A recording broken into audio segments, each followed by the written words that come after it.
Assalamualaikum warahmatullahi wabarakatuh. Teman-temanku yang hebat dan luar biasa, menjadi salah satu bagian tak terpisahkan semangat kita untuk senantiasa bisa merealisasikan ide dan gagasan secara cemerlang dalam bentuk diskusi, dalam bentuk komunikasi, dalam bentuk silaturahmi ataupun apapun namanya, tetapi upaya kita untuk terus belajar menjadi salah satu bagian penting. Nah, teman-temanku yang hebat dan luar biasa, sebagai mahasiswa tentu kita harus terus belajar dan membelajarkan diri dalam berbagai situasi dan kondisi. Dan ini menjadi salah satu titik temu bagaimana kita sebagai generasi Indonesia yang harus memiliki semangat untuk bisa menunjukkan kompetensi, hard skill dan soft skill kita, tentu harus menjadi salah satu bagian upaya untuk bisa memberikan sebuah wawasan, pengetahuan dan juga identifikasi serta jati diri bangsa. Nah, selain kita melalui pemeralaan bahasa, tentu kita akan menambah berbagai wawasan literasi yang tentu saja akan bisa kita tunjukkan bagaimana sinergisitas kita sebagai multi generasi NKRI agar kita semua bisa menjadi salah satu bagian tak terpisahkan untuk berbagai cerita di wilayah Indonesia. Nah, kita akan mendiskusikan terkait dengan pemeralaan bahasa pertama. Ya, kalau kemarin kita bicara tentang bagaimana proses pemeralaan bahasa manusia, tentu bahasa ini menjadi salah satu titik tumpu bahwa bahasa itu dipelajari oleh manusia. Bahasa bisa diajarkan kepada manusia. Dan ini yang harus disadari bahwa ketika bahasa ini betul-betul dimiliki oleh manusia, tentu ini akan menjadi salah satu pilar untuk senantiasa melihat keberadaan manusia sebagai penutur maupun lawan tutur. Nah, artinya apa teman-teman? Kita perlu melihat bahwa ketika kita ingin melihat aspek-aspek pemeralaan bahasa pertama, itu tentu kita ingat betul di tahun-tahun pertama anak-anak kita, adik-adik kita, ponakan-ponakan kita akan berusaha dengan proses menirukan apa yang dilihat, apa yang dirasakan, apa yang dialami, apa yang dilakukan, lalu akan dikatakan. Nah, ketika mengatakan ini tentu prosesnya melalui upaya untuk menirukan. Nah, menirukan kata maem, ibunya mengajari untuk maem, simboknya memberikan makan, lalu coba nyuwun, minta, tangannya begini ya. Lalu kita diminta lagi, misalnya kita beri contoh atau nah, ketika kita memberi makan. Nah, jadi sebenarnya upaya untuk menirukan itu menjadi salah satu bagian yang tentu saja tidak bisa kita lepaskan dalam konteks keberagaman dari upaya pemeralaan bahasa manusia. Oleh karena itu, teman-teman hebat dan luar biasa, pemeralaan bahasa pertama itu biasanya diperoleh dan dilakukan untuk anak-anak di tahun-tahun pertama.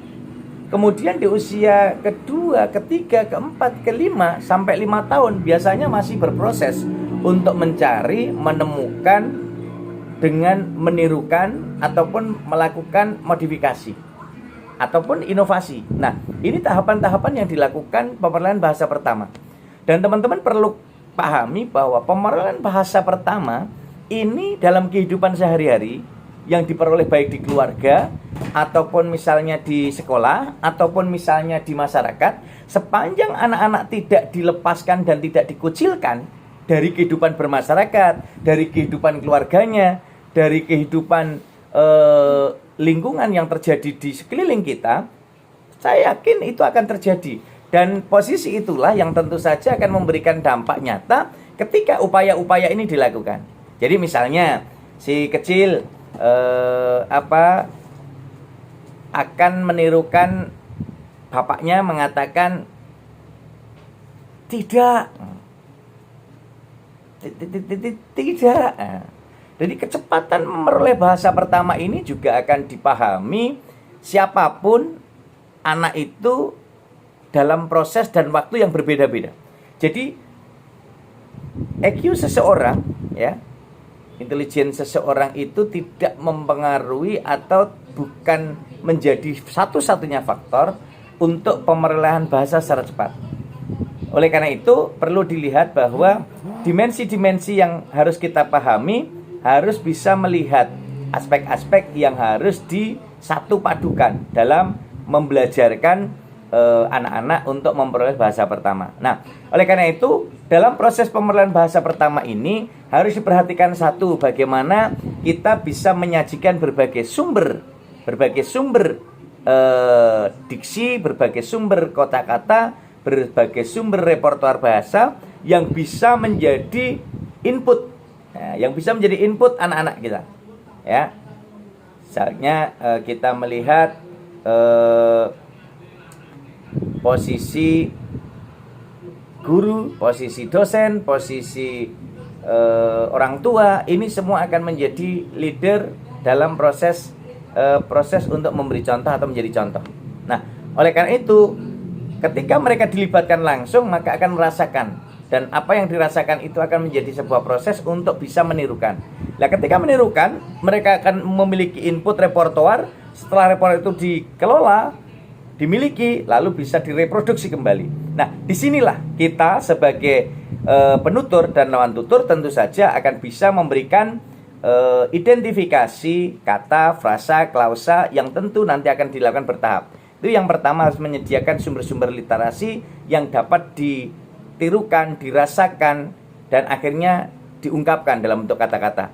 Nah, yang kedua, teman-teman harus bisa melihat bagaimana mereka ada lawan tutur yang bisa menjadi salah satu acuan, menjadi salah satu teladan dalam konteks pemakaian bahasa untuk bisa menambah wawasan dan kosakata. Nah, disinilah peran bahasa pertama akan terus hidup ketika digunakan, ketika dimanfaatkan, dan ketika ini menjadi salah satu pilar pengembang bahwa bahasa pertama akan tetap hidup ketika disandingkan dan mereka dilibatkan secara langsung. Itu yang kedua. Yang ketiga, bahwa bahasa ini hanya bisa diajarkan kepada manusia, tidak bisa diajarkan kepada makhluk lain.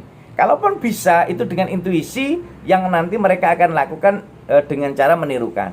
Tetapi bahasa manusia adalah bahasa verbal yang menjadi objek kajian linguistik, tentu adalah bahasa manusia yang diungkapkan secara verbal dalam bentuk tulisan. Nah, inilah yang nanti akan bisa kita lihat bahwa pemerolehan bahasa pertama ini ada yang diperoleh secara langsung, ada yang diperoleh secara tidak langsung. Nah, kita lihat di usia-usia 6 tahun sampai 12 tahun, mereka masa-masa pubertas untuk menemukan sesuatu atau hal yang baru, dan inilah yang nanti akan dilakukan untuk menambah wawasan dan kosakata mereka.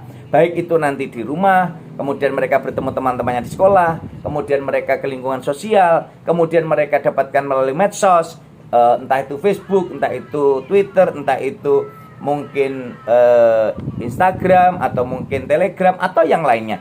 Nah, ini menjadi proses. Lain lagi nanti ketika mereka upaya mendapatkan informasi dan tambahan referensi untuk bisa menguatkan pengembangan literasi mereka di usia 18 tahun ke atas atau 17 tahun plus. Ini akan terus berkembang, dan proses pembelajaran ini mulai terjadi baik di tingkat SMP, SMA maupun perguruan tinggi. Nah, disinilah nanti akan ada eksistensi pemilihan-pemilahan yang tentu saja akan bisa menjadi titian dan tuntunan agar mereka bisa memilih, memanfaatkan, dan menggunakan bahasa secara baik, benar, dan santun.